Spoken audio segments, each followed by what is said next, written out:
In life, many moments pass us by, but then there are certain experiences that make a lasting impact on our life. This trip was one of those.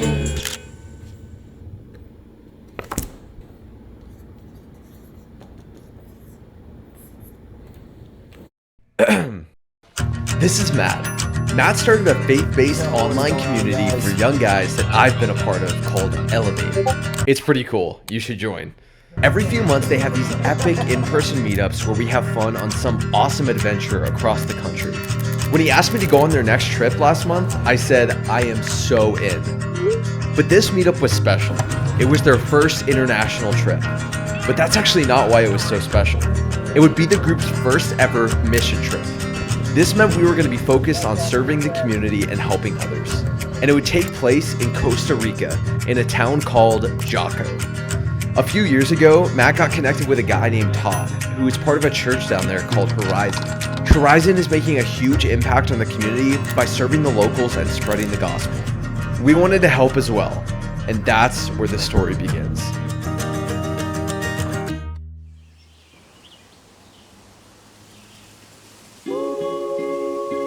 After meeting at the airport, taking the bus to our Airbnb, and getting settled in, we started off the first day by heading to the church. We gotta wrap up some burritos, share the gospel with them, let them know Jesus loves them. Let's get cracking, Jake.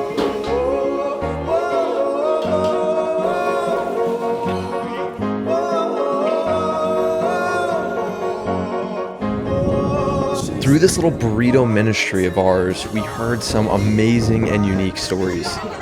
It was a reality check into how the rest of the world lives outside of the bubble we'd grown up in. Ramu, one of our translators and helpers, was a powerful example of someone who had been through a lot but was able to overcome it and is now helping others. So I was kind of curious about your story a little bit. Like you were talking about, were you kind of in that same situation? Oh, I was worse than that. Really? Yeah. Yeah. I was stuck on drugs and alcohol and stuff. Yeah. I didn't have anywhere to sleep. Wow. Did you grow up here? Is that? I'm from the States. I came down here. I had a kid here, which he's gone now, but he got kidnapped and murdered as soon as I was starting to get clean. Let's go up in here. And they murdered him. He was 21. It was another gang. They came and grabbed him. I guess they wanted him to sell drugs for them, and he didn't want to. I was just cleaning up, getting off the streets and stuff, rebuilding my relationship with him. Wow.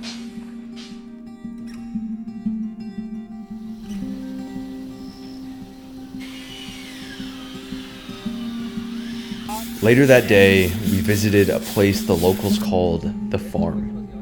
It was a faith-based rehab center for recovering addicts and homeless, where they could stay off the streets and get their lives turned around. Hey. Ramu had been through their 6-month program a year prior, and it changed his life. Hayden, what's all this dirt for? And this is an extension of the fitness center that we're building here. For these men to have a solid foundation to work out on. They're here to build spiritually, reclaim their lives after being in the street, being in poverty, drugs, whatever their lifestyle may have been before this. And so this is kind of like a safe haven for that. And they do Bible verses, share those with each other, Bible studies, come together, worship every night, share meals together. And then now we're hoping to really push the fitness side of things with this fitness center, show them some workouts today, get a little competition going. So it's gonna be a blast.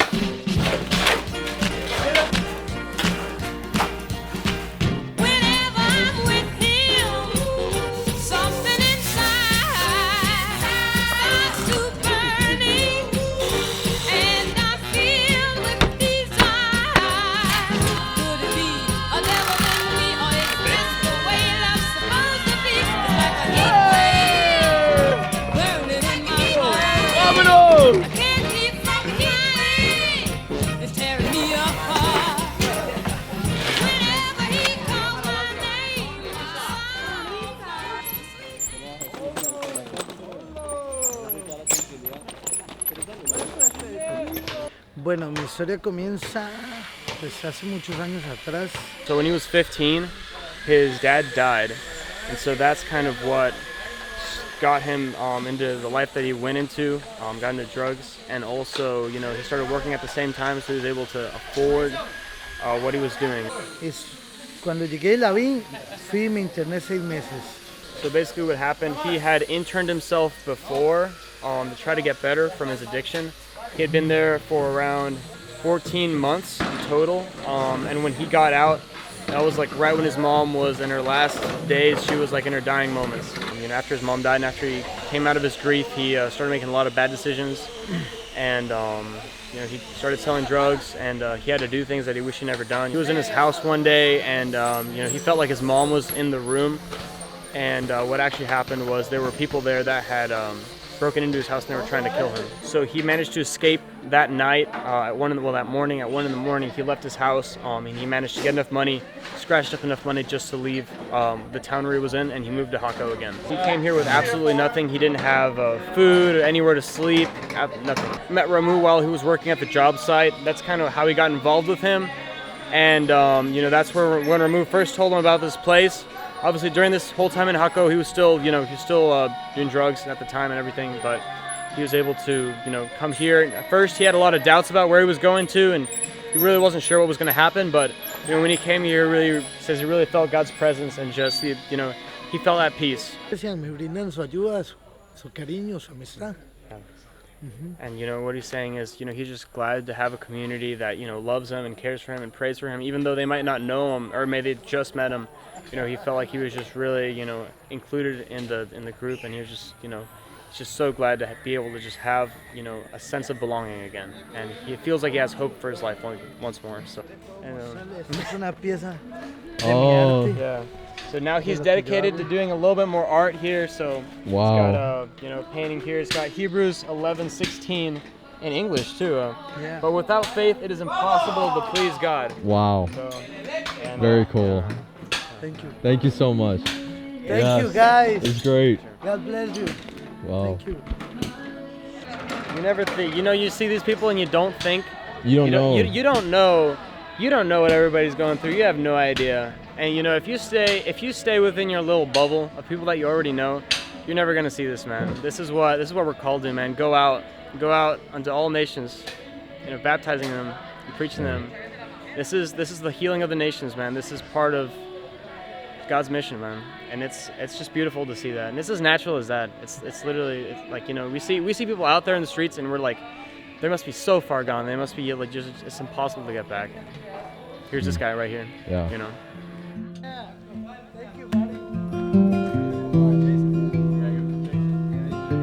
The 2 days we spent at the farm were really impactful, both for us and the men working there. Being able to build these unique relationships and hear their stories really left us feeling like God was working through this place.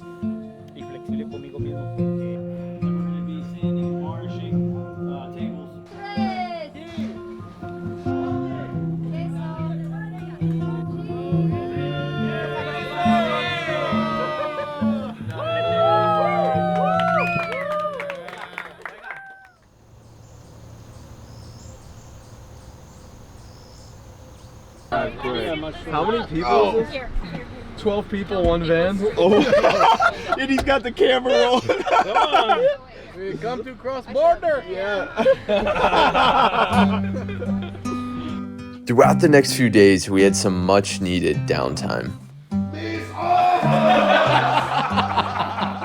Yeah, that's a good one.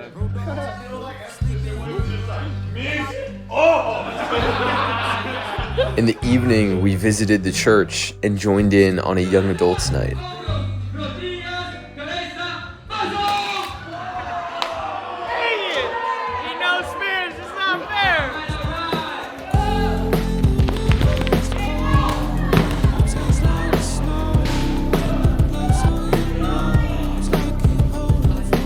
The next evening, we had an amazing dinner at a friend's house and spent time exchanging stories and growing closer.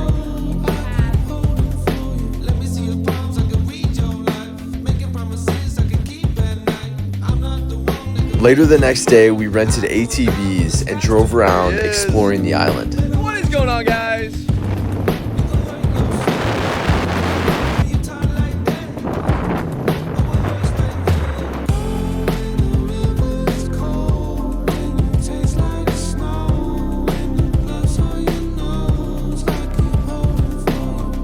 Somebody's out of oil, got a flat tire. Living the dream, baby. Living the dream. Living the dream.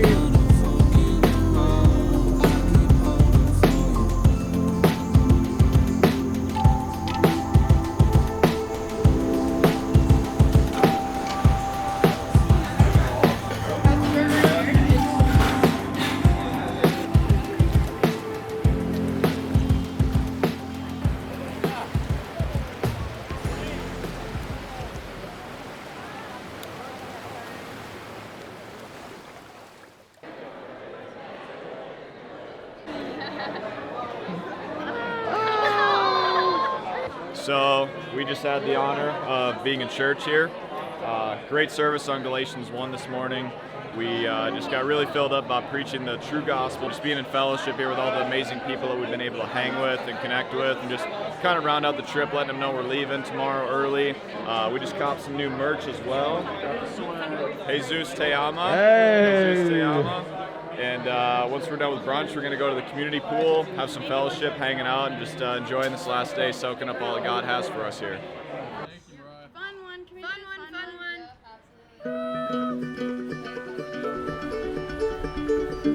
one. When we first arrived in Costa Rica, there was a phrase that everyone we met at the church used when talking about their time there. They said they were living on mission. And when we first arrived, I didn't understand what that meant. But by the end, I realized living for Jesus isn't just something you turn on or off. It's a full-time, 24/7 lifestyle. And it's something you can do from anywhere. So in the end, our trip to Costa Rica was a success. Not because it was the most fun trip, but because it was the most impactful. God is working.